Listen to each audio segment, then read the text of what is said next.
Hello everybody and welcome. In this video I'm going to show you how to perform factory reset for your earbuds Plantronics Backbeat Pro using application.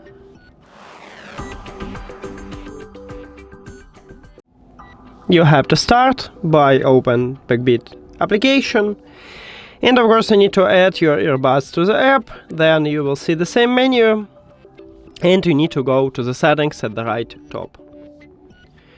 Right here at the bottom we have Reset Settings, tap at this line and then click Reset Headset. And again Reset. Click Done. And after that we need to go to the settings, then Bluetooth or connected devices.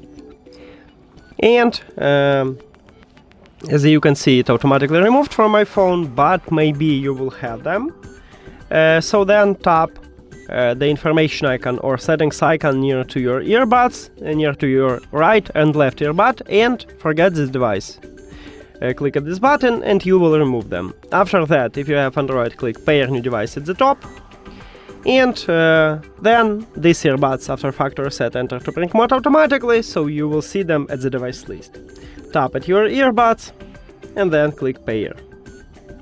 Now it should ask to connect the left earbud and click Pair again. And we did it! Thank you for watching this video. If you found it helpful, please consider subscribing to the channel and leave the like on the video. See you later!